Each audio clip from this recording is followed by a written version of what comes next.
জামিল আহমদ মাহদি আপনি জানতে চেয়েছেন, কোরবানি দেওয়ার পর গোশত 3 ভাগ না করে পুরোটা নিজে খেলেও কি কোরবানি হবে? কোরবানি গোশত কি 3 ভাগ করে 1 ভাগ গরিবদের দেওয়া জরুরি, নাকি পুরোটা নিজেরাও খাওয়া যাবে? জামিল মাহদি, কোরবানির গোশতের 3 ভাগ করা এটা আবশ্যক নয়, মুস্তাহাব। আল্লাহ রাব্বুল আলামিন কোরআন কারীমে যেহেতু 3টা শ্রেণীর কথা বলেছেন, ফাকুলু মিনহা ওয়া আত'আমুল কানিআ ওয়াল মু'তাররা, অন্য আয়াতে আল্লাহ বলেছেন ফাকুলু মিনহা ওয়া আত'আমুল বাঈসাল ফাকির।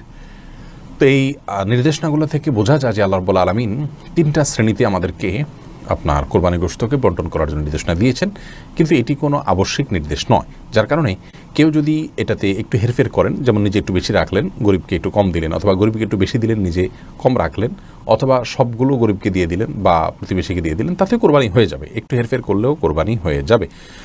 এটার সাথে কোরবানি শুদ্ধ অশুদ্ধ হওয়ার বিষয়টি আসলে নির্ভর করে না, আমরা এটাকে যতটা খুব সিরিয়াসলি দেখি।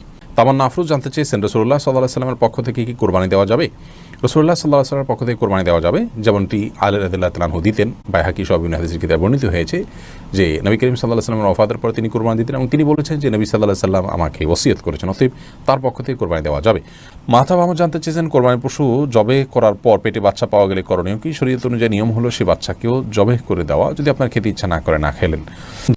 আব্দুর রহমান জানতে চেয়েছেন, পশু নিস্তেজ হওয়ার আগে চামড়া ছাড়ানো যাবে কি না? পশু নিস্তেজ হওয়ার আগে যদি চামড়া ছাড়ানো হয় তাহলে এই কাজটি অন্যায় এবং অনুচিত কাজ, যেটা অনেক সময় কসাইরা করে থাকেন।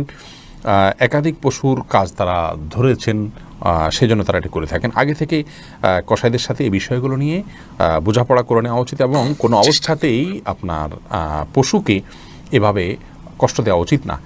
অকারণে পশুর প্রতি অমানবিক আচরণ করা ইসলাম শরীয়তের দৃষ্টিকোণ থেকে গুনাহের কথা। আল্লাহ রাব্বুল আলামিন প্রত্যেক পশুর প্রতি সব কিছুর প্রতি আমাদেরকে ইহসান করার নির্দেশ করেছেন। এমনকি যখন জবে করব তিনি বলেছেন ওয়াইদা যাবাহতুম ফাহসিনুয যিবহাতা, জবে করলে জবাকৃত পশুর প্রতিও তোমরা ইহসান করবে, এবং ছুরিকে ভালো করে ধার দিয়ে নেবে, যাতে করে অহেতুক তাকে বেশি সময় ধরে পচাতে না হয়। সেখানে পশুর প্রাণবাহির আগে থেকে চামড়া ছেলা শুরু করা, রক কাটা, এগুলো অত্যন্ত গর্হিত কাজ, এটা অনেকেই করে থাকেন।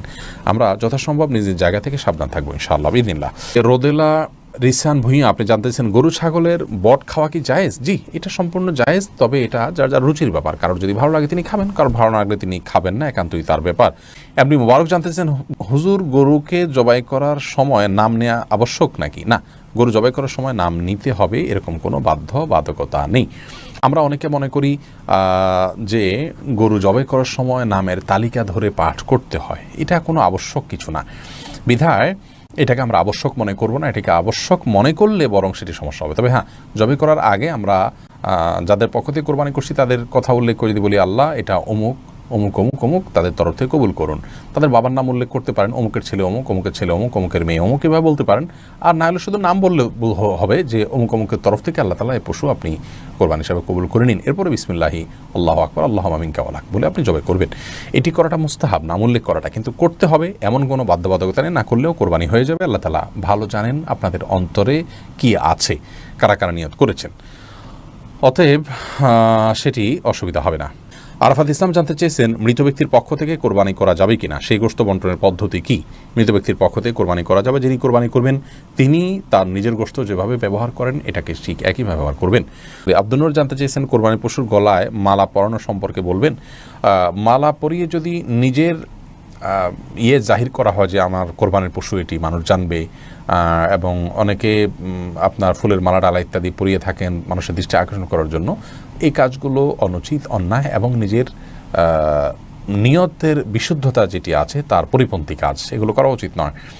আর যদি নিছক গরুকে আপনার মায়া করে বা আপনার স্নেহ করে মালা পরানো হয় সেটি ভিন্ন বিষয়, কিন্তু সচরাচর আমাদের সমাজে যে মালা টালা পরানো হয় এগুলো এক ধরনের আপনার কি বলা যায় লৌকিকতা, এটা এক ধরনের প্রদর্শন ইচ্ছা থেকে হয়ে থাকে। আমরা সেগুলো না করার জন্য পরামর্শ দিব। এরপরে সাদিয়া আক্তার প্রিয়া জানতে চেয়েছেন, কোরবানির গোশত কতদিনের মধ্যে খাওয়া উচিত? সারা বছর কোরবানির গোশত ফ্রিজে রেখে খাওয়া উচিত কি? বল সাদিয়া, কোরবানির গোশত ফ্রিজে রেখে আপনার খেতে হবে এমন কোনো বাধ্যবাধকতাতে নেই। আমরা এটা কিছুদিন খেলাম, এটা দিয়ে আমাদের 6 মাসের গোশত কেনার কাজ সারলাম, এমনটি করাটা জাস্ট মানে কোরবানির সাথে যায় না, অনুচিত এটুকু বলতে পারি। কিন্তু এরকম কোনো সীমানা বলে দেয়নি শরীয়ত যে এর বেশি রাখা যাবে না। কেউ যদি 6 মাস 8 মাস রেখেও খায় তার কোরবানি হয়ে যাবে ইনশাআল্লাহ বিইذনিল্লাহ। কিন্তু এটাকে দিয়ে আমার পরবর্তীতে গোশত কেনা থেকে আমি বেঁচে গেলাম, এটা দিয়ে সারলাম, এই মানসিকতা রেখে অনেকে কোরবানি দেন, সেটা উচিত না। বাট আপনি চাইলে যে কোনো সময় পর্যন্ত রেখে এটি খেতে পারেন।